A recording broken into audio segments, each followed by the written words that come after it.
Good morning बच्चों। आज अपन lesson number 2 से नेक्स्ट वीडियो लेंगे, वो है गुरु बीजाणुधानी। इससे पहले अपन पढ़ चुके हैं लघु बीजाणुधानी, परागकण की संरचना, ठीक है, और नर युग्मकोद्भिद का परिवर्तन। सभी इंपॉर्टेंट क्वेश्चन है बड़े क्वेश्चन में से। आज वाला जो टॉपिक है वो भी एक बड़ा क्वेश्चन है। यहाँ क्वेश्चन बनेगा गुरु बीजाणुधानी की संरचना को सचित्र से समझाइए। दूसरा बड़ा क्वेश्चन यहाँ ये बन सकता है, इसी का दूसरा नाम होता है बीजांड की संरचना। इससे पहले अपन देखते हैं थोड़ा जायांग के बारे में। जो बताया हुआ है पुष्प का चतुर्थ या अंतिम चक्कर है वो कौन सा होता है, जायांग। और ये कौन सा भाग होता है, पुष्प का मादा जनन अंग होता है। पुष्प का कौन सा होता है, मादा जनन अंग। और इसके प्रत्येक अवयव को क्या कहा जाता है, अंडप कहा जाता है। प्रत्येक अवयव को क्या कहा जाता है, अंडप। ये अंडप आपस में जुड़े होते हैं, अंडप आपस में जुड़े होते हैं तो उसे क्या कहते हैं, युक्तांडपी। क्या कहते हैं, युक्तांडपी। और अंडप अलग अलग हो तो उसे क्या कहा जाता है, वियुक्तांडपी कहते हैं। अंडप का अलग अलग होना।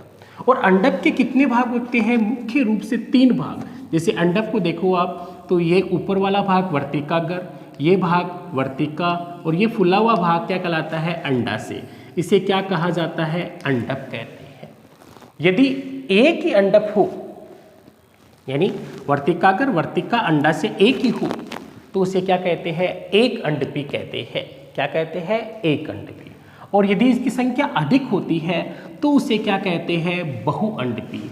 जैसे इसके साथ में और हो तो उसे अपन क्या कहते हैं, बहुअंडपी कहते हैं। अब आज अपन पढ़ेंगे गुरु बीजाणुधानी। इसको ध्यान देना, गुरु बीजाणुधानी पाई कहाँ जाती है वो देखिए आप। ये अंडप है, इस अंडप के फूले हुए भाग को अपन क्या कहते हैं, अंडाशय कहते हैं। क्या कहते हैं, अंडाशय कहते हैं। और अंडाशय के यहाँ पर क्या लगा रहता है, बीजांड लगा रहता है। क्या लगा रहता है, बीजांड। ये क्या कहलाती है, गुरु बीजाणुधानी कहलाती है। तो इस भाग या कहेंगे अंडाशय के अंदर क्या लगा रहता है, बीजांड लगा रहता है। निषेचन के बाद में अंडाशय तो क्या बनाता है, फल बनाता है, और बीजांड से क्या बनता है, बीज बनता है। जैसे आम है, उसके अंदर फल का निर्माण किससे हुआ है, अंडाशय से, और इसके अंदर जो बीज बनता है वो किससे बनता है, बीजांड से बनता है। ठीक है, तो अपन इसकी संरचना की बात करेंगे आज। बीजांड या गुरु बीजाणुधानी ये कहाँ पाई जाती है, अंडाशय में पाई जाती है। अंडाशय के अंदर क्या लगा रहता है, बीजांड लगा रहता है। इन बीजांड की संख्या एक भी हो सकती है और अधिक भी हो सकती है। यानी अंडाशय में बीजांड की संख्या एक या क्या हो सकती है, अधिक। जैसे बात करोगे आप किसकी, पपीता है, उसमें अनेक बीजांड लगे होते हैं, अनेक बीजांड लगे होते हैं। अब यहाँ से शुरुआत करते हैं अपन गुरु बीजाणुधानी या बीजांड की संरचना। तो बीजांड की संरचना का मैंने डायग्राम बना रखा है यहाँ पर। तो उसमें कौन कौन से भाग है उसकी अपन संरचना पढ़ते हैं। तो सबसे पहले बीजांड की संरचना है, उसमें निम्न भाग दिखाई देते हैं। एक नंबर जो फर्स्ट, जिसे क्या कहते हैं, बीजांड व्रंत कहते हैं। क्या कहते हैं, बीजांड व्रंत। तो यहाँ बता रहा हूँ, देखना, ये फूला हुआ भाग क्या कहलाता है, अंडाशय। अंडाशय में व्रंत के द्वारा क्या जुड़ा रहता है, बीजांड जुड़ा रहता है। अंडाशय में, ये अंडाशय हो गया पूरा, अंडाशय में बीजांड व्रंत के द्वारा जुड़ा रहता है, जिसे क्या कहते हैं, बीजांड व्रंत कहते हैं। क्या कहते हैं, बीजांड व्रंत। और बीजांड व्रंत है से जिस भाग से क्या जुड़ा रहता है, यहाँ पर यहाँ पर क्या जुड़ा रहता है, बीजांड काय जुड़ा रहता है। क्या जुड़ा रहता है, बीजांड काय। तो बीजांड व्रंत से क्या जुड़ा रहता है, बीजांड काय। तो जिस भाग से जुड़ा रहता है उस हिस्से को यहाँ पर जुड़ा हुआ, देखो ये पूरा बीजांड काय है, ऊपर वाला भाग, और नीचे वाला क्या है, बीजांड व्रंत है। तो जिस स्थान से जुड़ा रहता है उसे क्या कहते हैं, हाइलम कहते हैं। क्या कहते हैं, हाइलम। इस डायग्राम में देखना, ये जो भाग है ये पूरा क्या कहलाता है, बीजांड व्रंत कहलाता है। तो बीजांड व्रंत की क्या डेफिनेशन हो जाएगी, अंडाशय में जो बीजांड होता है एक व्रंत के द्वारा जुड़ा रहता है, इस व्रंत को क्या कहते हैं, बीजांड व्रंत कहते हैं। बीजांड व्रंत से बीजांड काय लगा रहता है, इस जुड़े हुए भाग को क्या कहा जाता है, नाभिका या क्या कहते हैं, हाइलम कहते हैं। देखो यहाँ जुड़ा हुआ है ये, तो ये पूरा जो यहाँ जुड़ा हुआ भाग है, यानी यहाँ ये ऊपर गोल संरचना और यहाँ व्रंत संरचना, तो जोड़ी हुई संरचना ये हो गई है। इस भाग को अपन क्या कहते हैं, नाभिका या क्या कहते हैं, हाइलम कहते हैं। फिर बीजांड व्रंत के अंदर क्या पाई जाती है, एक गहरी संरचना पाई जाती है जिसे क्या कहा जाता है, राफे। 3 बात बताई मैंने आपको, पहले बीजांड व्रंत, दूसरा बताया मैंने नाभिका, जहां से ये जुड़ा होता है उस भाग को क्या कहते हैं, नाभिका, और इसमें गहरी संरचना पाई जाती है उसे क्या कहते हैं, राफे। तो पहला पॉइंट हो गया कंप्लीट।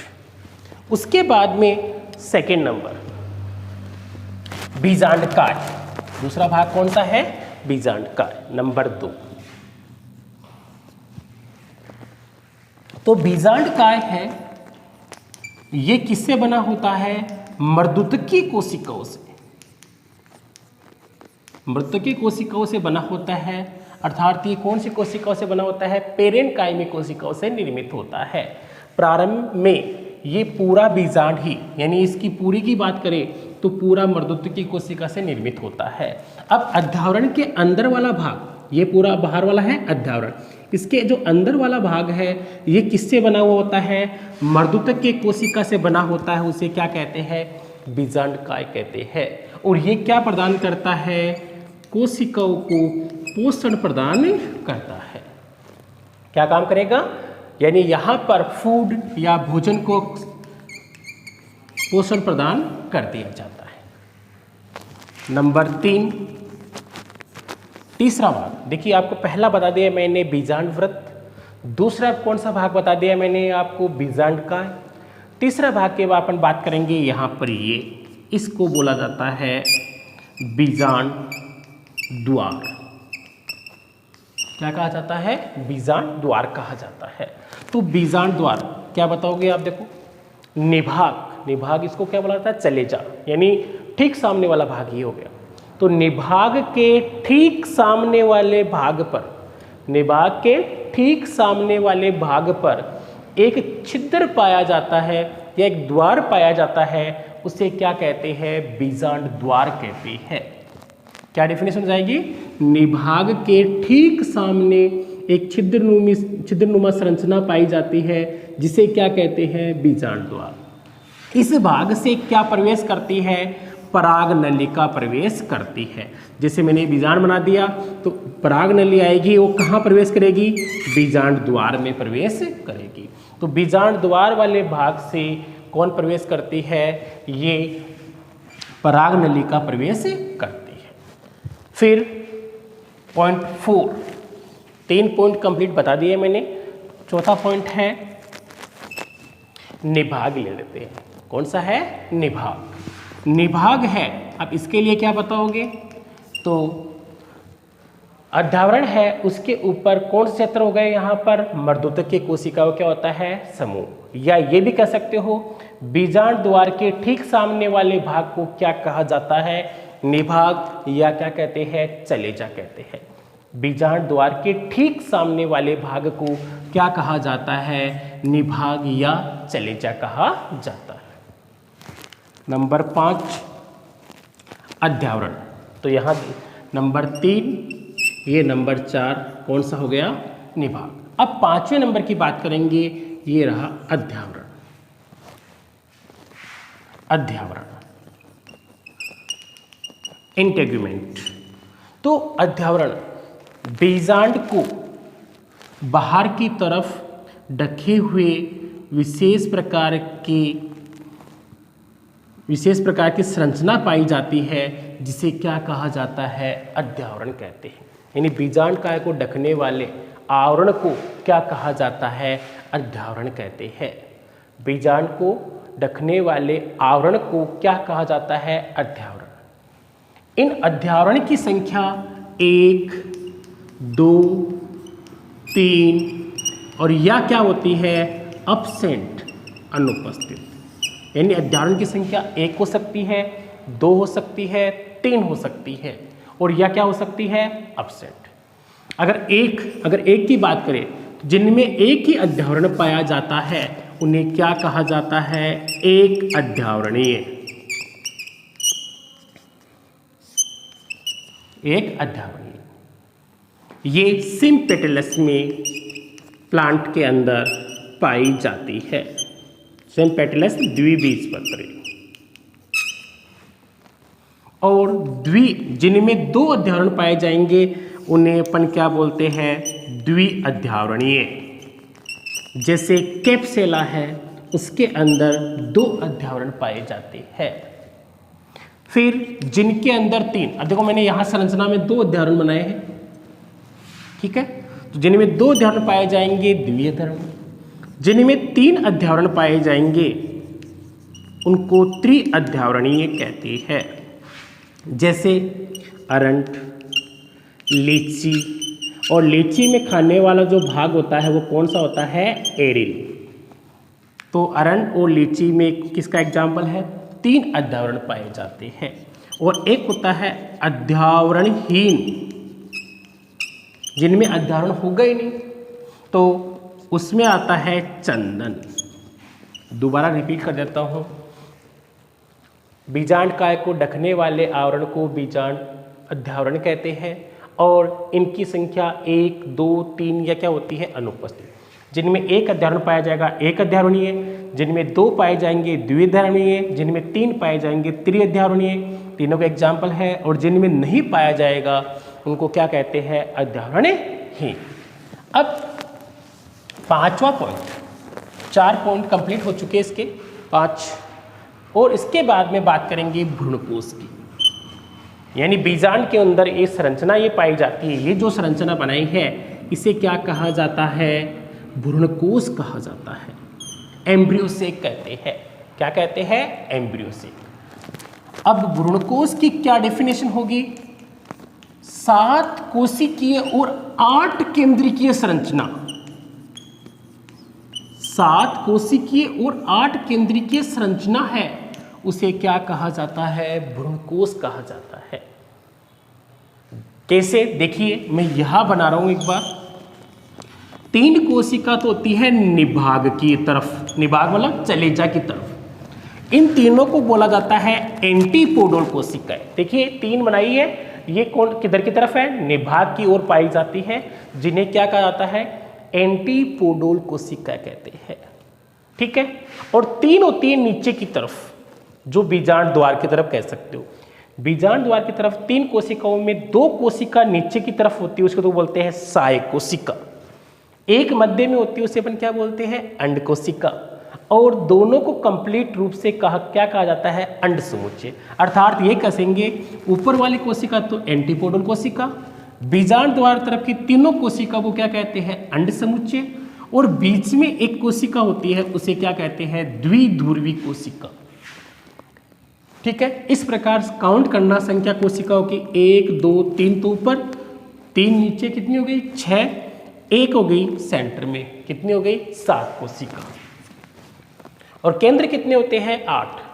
ऊपर एक एक केंद्रक, इनमें भी एक एक केंद्रक, जबकि मध्य द्विध्रुवी कोशिका है उसमें कितने केंद्रक होते हैं? 2। इसलिए कुल केंद्र कितने हो जाते हैं? 8। तो क्या परिभाषा बताओगे? बीजांड में 7 कोशिकीय और 8 केंद्रीय संरचना क्या कहलाती है? भ्रूणकोश कहलाती है। क्या कहलाती है? भ्रूणकोश कहलाती है। ये टॉपिक आपका कंप्लीट हो गया है। एक बार मैं रिवाइज कर रहा हूँ, अच्छी तरह से दोबारा देखना, आपको प्रॉब्लम हो तो पूछ लेना, शॉर्ट में बता रहा हूँ दोबारा कंप्लीट।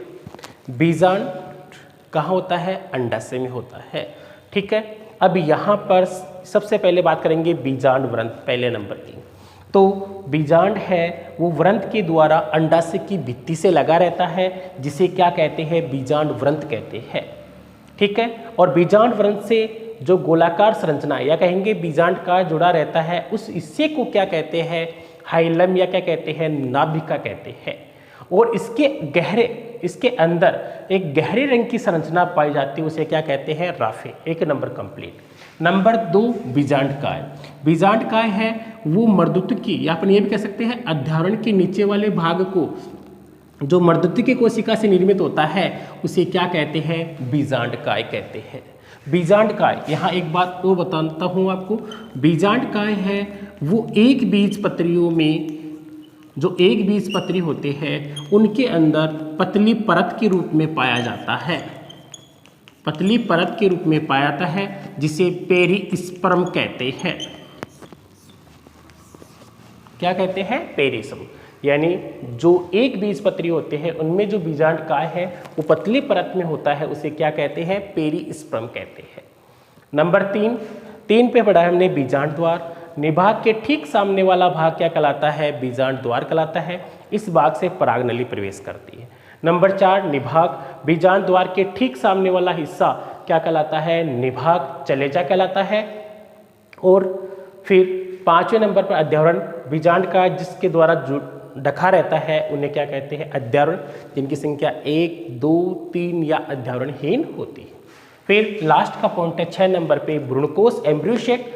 उसके 3 कोशिका ऊपर की तरफ एंटीपोडल कोशिका, 3 अंड समुच्चय और द्विध्रुवी कोशिका मिलकर किसका निर्माण करती है, भ्रूणकोश। इस प्रकार से आपका एक बड़ा क्वेश्चन तैयार होता है गुरु बीजाणुधानी की संरचना। अब जो गुरुवार को टेस्ट होगा उसमें कंप्लीट ये सिलेबस आएगा और आपको अच्छी तरह क्वेश्चन तैयार करने हैं। चैप्टर के बड़े वाले क्वेश्चन भी दूंगा मैं, लघु बीजाणुधानी है, गुरु बीजाणुधानी है, नरयुग्मकोद्भिद का परिवर्धन है। तो डायग्राम है वो पेंसिल से ही बनाए और कॉपी अच्छी तरह नीट एंड क्लीन रखें, ठीक है। जो भी आप काम कर रहे हो वो अच्छी तरह सफाई से करें और जो भी क्वेश्चन पूछा जाए उसका उत्तर दे आप मेरे व्हाट्सएप नंबर या वहाँ कमेंट में भेजें जो आपके नंबर ऐड होंगे। और आज के टॉपिक से क्वेश्चन है कि एक अध्यावरणीय